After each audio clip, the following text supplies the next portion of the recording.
Assalamualaikum warahmatullahi wabarakatuh. Perkenalkan, kami dari kelompok 3 akan menjelaskan materi tentang Indonesia sebagai negara hukum. Di sini saya akan mengenalkan anggota dari kelompok 3, yaitu Syahriwan Sapitri, Muhammad Rizal Syabana, Halwani Dain Najah, dan Yudi Haryanto.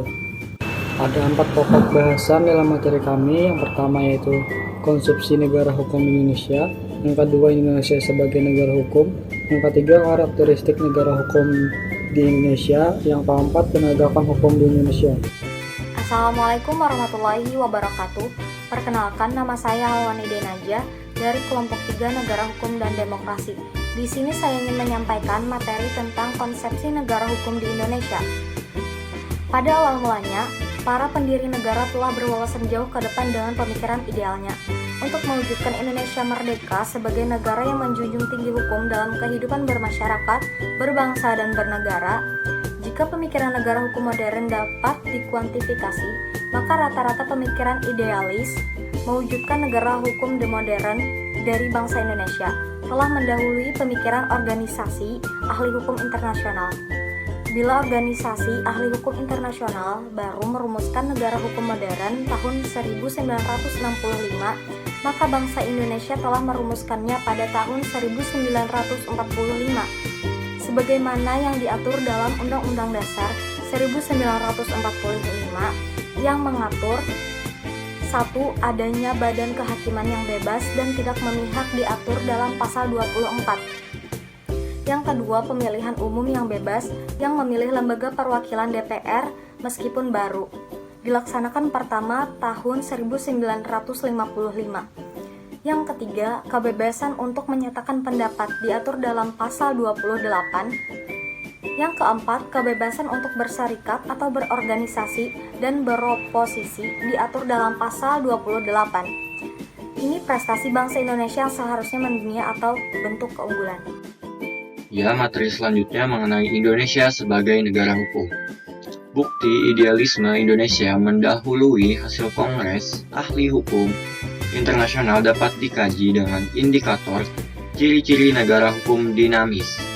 Dari hasil Kongres di Bangkok 1965, Undang-Undang 1945 juga memuat dasar-dasar sebagaimana terdapat dalam konsep Rechtsstaat maupun Rule of Law, dengan ciri-ciri sebagai berikut. Yang pertama ada perlindungan konstitusional.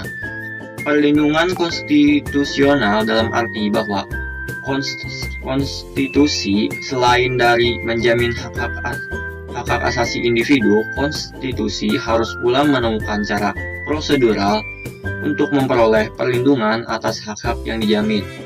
Yang kedua itu adanya badan kehakiman yang bebas dan tidak memihak. Indonesia sebagai negara hukum memberikan penegasan bahwa pemerintahan yang dijalankan adalah berdasar atas sistem konstitusi atau hukum dasar. Yang ketiga ada pemilihan umum yang bebas.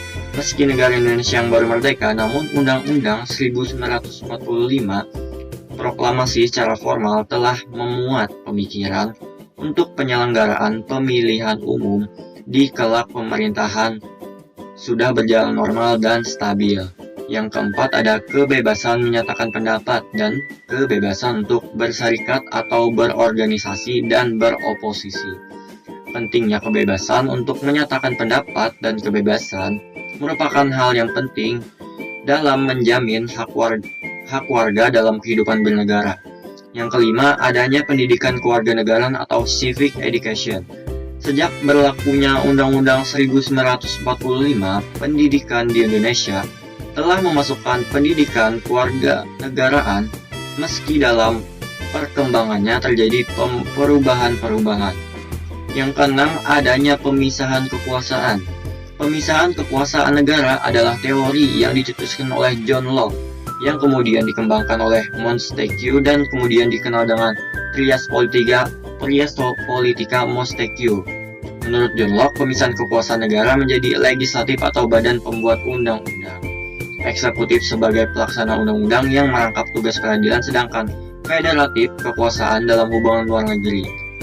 Selanjutnya ada adanya pemerintahan berdasarkan peraturan perundang-undangan. Pada pembukaan Undang-Undang 1945, amandemen alinea keempat dipaparkan bahwa maka disusunlah kemerdekaan kebangsaan Indonesia itu dalam suatu Undang-Undang Dasar Negara Indonesia, juga dalam penjelasan tentang Indonesia sebagai negara hukum, dan Undang-Undang 1945 amandemen yang menyebutkan kekuasaan kehakiman adalah kekuasaan yang merdeka untuk menyelenggarakan peradilan guna menegakkan hukum dan peradilan kekuasaan hakiman yang mandiri. Yang kedelapan adanya peradilan administrasi dalam perselisihan. Peradilan administrasi dalam perselisihan tidak lain adalah peradilan tata usaha negara atau peradilan administrasi negara. Yang kesembilan, adanya jaminan kedudukan sama dalam hukum. Jaminan dari negara terhadap warga negara khususnya di Indonesia telah ditegaskan dalam Undang-Undang 1945, Proklamasi maupun Amandemen Pasal 27. Yang ke-10, adanya supremasi hukum. Supremasi hukum adalah bagian ciri utama dari konsep Anglo-Saxon, namun dalam konsep Eropa kontinental diwakili Krabe maupun Cranbrook yang menganut teori kedaulatan hukum konsisten dengan idenya bahwa hukum merupakan kedaulatan tertinggi negara. Yang terakhir yaitu adanya jaminan hak-hak asasi manusia dalam undang-undang. Semua alinea dalam pembukaan Undang-Undang 1945, Proklamasi dan Amandemen tidak mengalami perubahan. Semua mengandung akan jaminan hak asasi manusia. Penegakan hukum di Indonesia. Proses penegakan hukum di Indonesia dilakukan oleh lembaga penegak hukum seperti kepolisian. Fungsi kepolisian Republik Indonesia adalah memelihara keamanan dalam negeri yang meliputi keamanan dan ketertiban masyarakat. Penegakan hukum memberi perlindungan, pengayoman, dan pelayanan kepada masyarakat. Yang kedua ada kejaksaan. Kejaksaan Republik Indonesia adalah lembaga pemerintah yang melaksanakan kekuasaan negara di bidang penuntutan dan penyidikan pidana khusus berdasarkan Kitab Undang-Undang Hukum Pidana.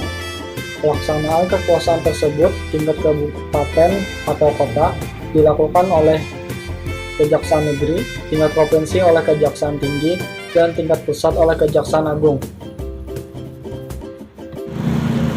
Yang ketiga, Komisi Pemberantasan Korupsi. Berdasarkan Undang-Undang Nomor 20 Tahun 2002, KPK dibentuk dengan tujuan meningkatkan daya guna dan hasil guna terhadap pemberantasan tindak pidana korupsi.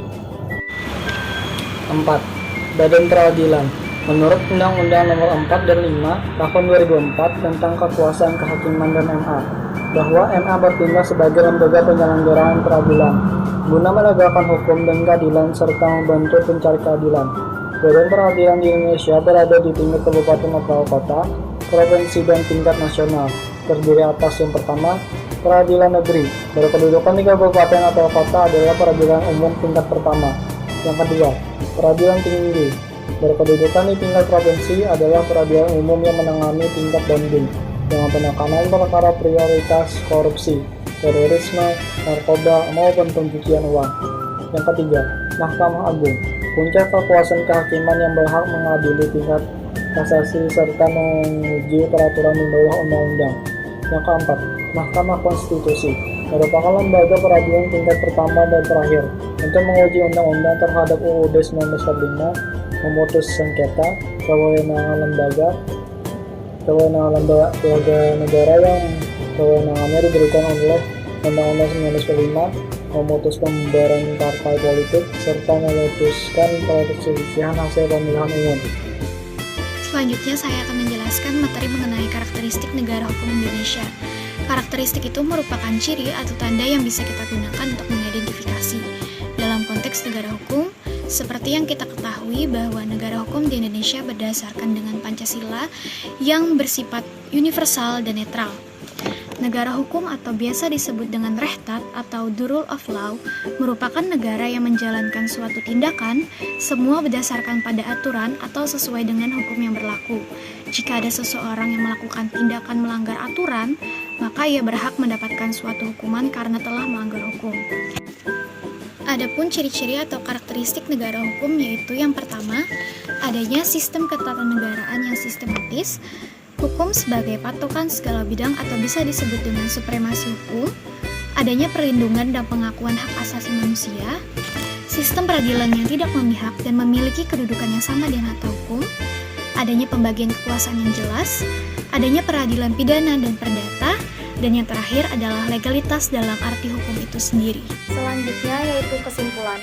Negara hukum ialah negara yang diperintah bukan oleh orang-orang tetapi oleh hukum. Dalam negara hukum, hak-hak rakyat dijamin sepenuhnya oleh negara dan sebaliknya. Kewajiban-kewajiban rakyat terhadap negara harus dilaksanakan sepenuhnya dengan tunduk dan taat pada segala peraturan perundang-undangan negara. Indonesia disebut sebagai negara hukum karena sebagaimana disebutkan di dalam Undang-Undang Dasar 1945 Pasal 1 Ayat 3 yang berbunyi, negara Indonesia adalah negara hukum. Maksud dari Undang-Undang Dasar 1945 Pasal 1 Ayat 3 tersebut adalah segala aspek kehidupan berbangsa dan bernegara harus senantiasa berdasarkan atas hukum. Itulah penyampaian materi dari kami kelompok 3. Salah khilafnya mohon maaf. Wassalamualaikum warahmatullahi wabarakatuh.